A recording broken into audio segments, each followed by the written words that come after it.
Hello friends, आज हम देश में हो रहा है एक क्रिटिकल सिचुएशन के बारे में बात करने जा रहे हैं और ये बात आपको जानना बहुत जरूरी है, इसलिए आप वीडियो को लास्ट तक देखते रहिए। जो रेसलर्स, जो champions Asian games world championship खेलकर इंटरनेशनल लेवल पर जीत कर भारत देश के लिए मेडल लेकर आया करते थे, वो लोग आज दिल्ली के जंतर मंतर में प्रोटेस्ट कर रहे हैं। WFA मतलब रेसलिंग फेडरेशन ऑफ इंडिया का प्रेसिडेंट ब्रिजभूषण शरण सिंह के ऊपर वुमेन रेसलर्स ने सेक्सुअल हैरेसमेंट और आउटरैंकिंग का मॉडेस्टी का आरोप लगाया है। लगभग एक महीने से प्रोटेस्ट चालू है, बट फिर भी कोई कार्रवाई नहीं किया जा रही है। सरकार की तरफ से कोई रेस्पॉन्स भी नहीं आ रहा है। हमारे देश में लेजिस्लेटिव अगर ज्यादा पावरफुल बन जाती है या फिर कोई भी पॉलिटिशियन का ग्राउंड लेवल पर ज्यादा दबाव रहता है तो जुडिशरी भी थोड़ा ढीला पड़ जाती है। तो फिर चलिए आज हम दोनों साइड को लेकर डिस्कशन करेंगे। WFA के प्रेसिडेंट के ऊपर लगाया गया आरोप सही है या फिर दूसरा और कुछ रीजन है, इसलिए आप वीडियो को लास्ट तक देखते रहिए ताकि आप कोई भी डिसीजन वन साइडेड होकर ना ले। And first time in my channel so do like and subscribe it.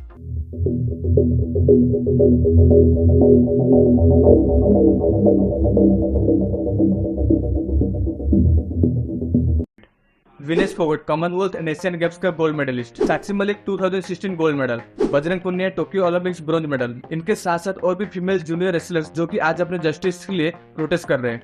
इनके प्रोटेस्ट किसके खिलाफ है और क्यों है पहले वो जान लेते हैं। Brij Bhushan Sharan Singh as a bahubali politician from north eastern Uttar Pradesh, और ये बाहुबली के टैगलाइन मैंने दे रहा हूँ। ये बाहुबली के टैगलाइन पहले से इनके डाटा में अवेलेबल है।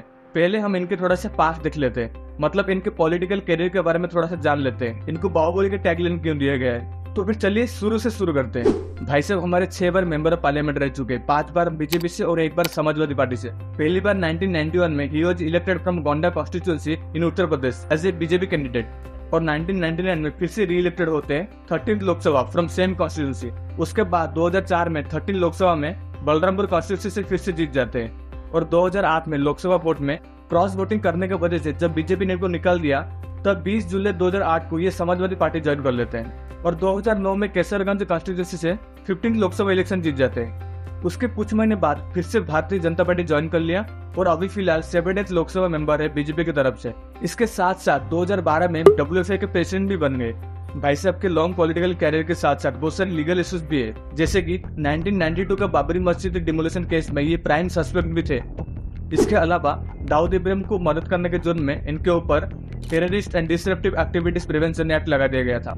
ये सब के अलावा इनके ऊपर मर्डर के चार्जेस भी है, जो कि ये एक इंटरव्यू में खुद ही कन्फेस किए। मेरे जीवन में मेरे हाथ से एक हत्या हुई है। लोग जो कुछ भी कहें, मैंने एक हत्या की है। रविंदर को जिस आदमी ने मारा है, मैंने हाथ छुड़ा करके और उसको तुरंत राइफल से उसके पीठ पर रख करके मार दिया और मर गए। इस सारी एलिगेशन के साथ साथ इनके ऊपर और भी बहुत सारे IPC सेक्शन लगाए गए हैं, like 307 attempt to murder, 147 spreading nuisance, 148 possessing deadly weapons and IPC 149 like etcetera. ये सब कारनामों की वजह से आप सबको पता चल गया होगा कि इनको बाहुबली के टैगलाइन क्यों दिया गया है और सत्ता में इनका क्या पावर होगा। लेकिन फिर भी हमारी पॉलिटिकल पार्टीज ऐसे लोगों को पार्टी टिकट्स दे देती है, इनको और भी पॉलिटिकली पावरफुल बना देती है।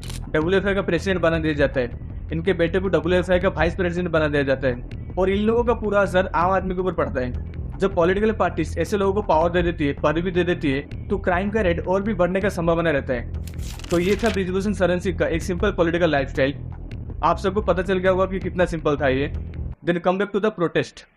In January 2023, a group of Olympians and the international wrestlers like Vinesh Phogat, Sakshi Malik, Bajrang Punia और भी बहुत सारे जूनियर फीमेल रेसलर्स ब्रिजभूषण के अगेंस्ट में दिल्ली की सड़क पर पहली बार प्रोटेस्ट शुरू किए थे। इनका ये आरोप है कि ब्रिजभूषण ने फीमेल रेसलर्स को सेक्सुअली हैरेस करते थे, फिजिकली एब्यूज करते थे, जिसकी वजह से कि फीमेल रेसलर्स का शालीनता के ऊपर ठेस पहुंचता था।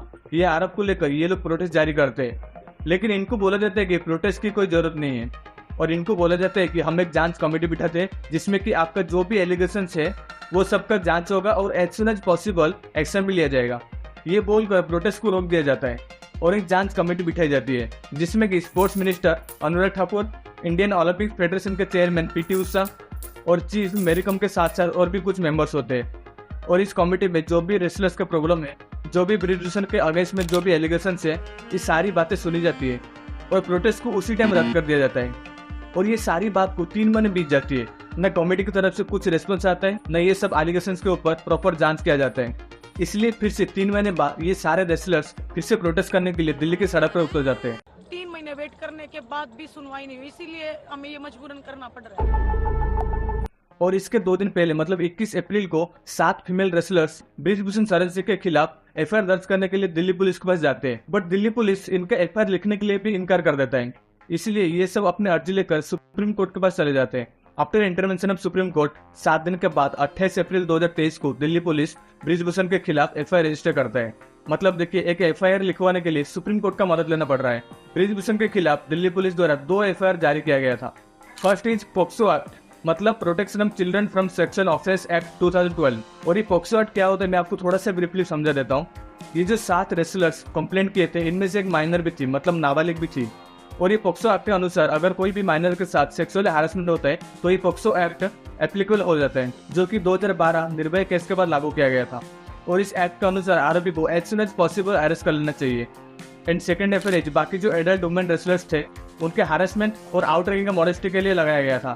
28 अप्रैल 2023 को एफआईआर तो दर्ज कर लिया गया है, लेकिन लगभग 1 महीना हो गया है, अभी तक कोई भी एक्शन नहीं लिया गया है। और ऊपर से ब्रिजभूषण के सपोर्टर या फिर ऐसे समझिए कि उसके कुछ लोग आकर ये रेसलर्स के ऊपर अटैक करते, हाथापाई करते। और इस टाइम दिल्ली पुलिस का काम है कि प्रोटेस्टकारियों को सुरक्षा देना, लेकिन पुलिस भी इनकी कोई मदद नहीं करती। इसी दिन देखने के लिए मेडल लेके आया तो मैं चाहूंगी कि देश का कोई खिलाड़ी मेडल ही ना लेके आए कभी। जब वो धक्के मारा था हमें, तब महिला कांस्टेबल कहाँ थी? तब उसने क्यों महिला कांस्टेबल आगे नहीं की? वो खुद को धक्के मारा था, उसको किसी ने परमिशन दे रखी क्या लड़कियों को ऐसे धक्के मारने की? इतने तो क्रिमिनल नहीं है हम जितना हमारे साथ हार कर रखा है। ये देखिए, अगर देश के अंदर ऐसे ही चलते रहा, इतने फेमस वुमेन, इतने प्राउड वुमेन का रेस्पेक्ट नहीं किया जाता, उनके एफआईआर के खिलाफ एक्शन नहीं लिया जाता, तो फिर आम जनता तो पूरा नेग्लिजिबल है इनके सामने। इन लोगों के प्रॉब्लम को अगर नजरअंदाज कर दिया जाता है तो फिर आम आदमी को कौन सुनेगा? लेकिन ये सारे एलिगेशंस के ऊपर ब्रिजभूषण का कहना है कि ये सब ऑपोजिशन का खेल है, फेडरेशन के ऊपर कब्जा करने का एक तरीका है।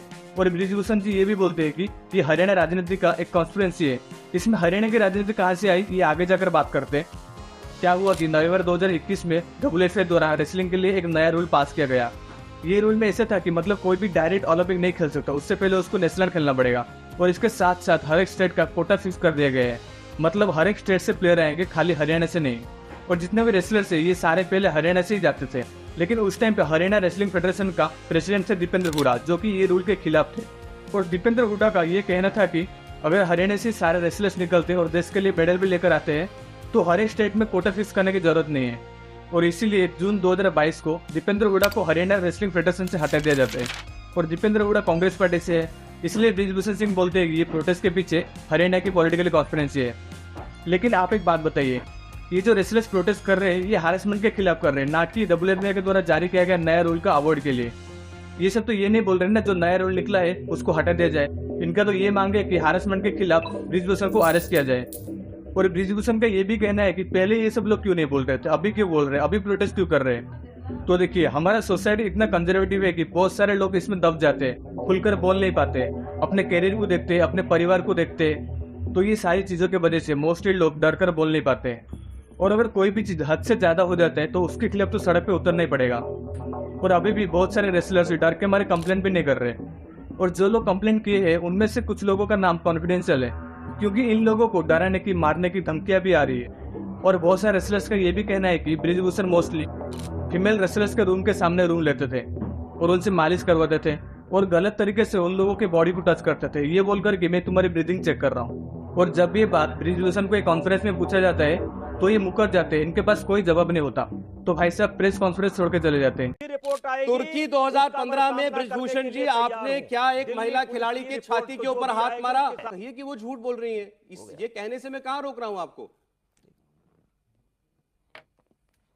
ब्रिजभूषण जी इससे क्या फायदा है? अब छोड़ो, हमने नॉर्मल हो गया ना आपका, चलिए। ब्रिजभूषण जी इस पर नाराज होने वाली क्या बात है? ये कैमरा बंद। तो देखिए, अगर इतने बड़े बड़े रेसलर के साथ ऐसे होगा तो कोई भी लड़की अगर जिसको स्पोर्ट्स फील्ड में जाने का मन हो या फिर किसी भी फील्ड में जाने का मन हो तो वो अनकंफर्टेबल जरूर फील करेगी। सरकार के ऊपर से भरोसे उठ जाएगा। जो लड़की अपने जस्टिस के लिए नहीं लड़ सकती तो देश के लिए अपने गले में डाला हुआ मेडल का क्या फायदा?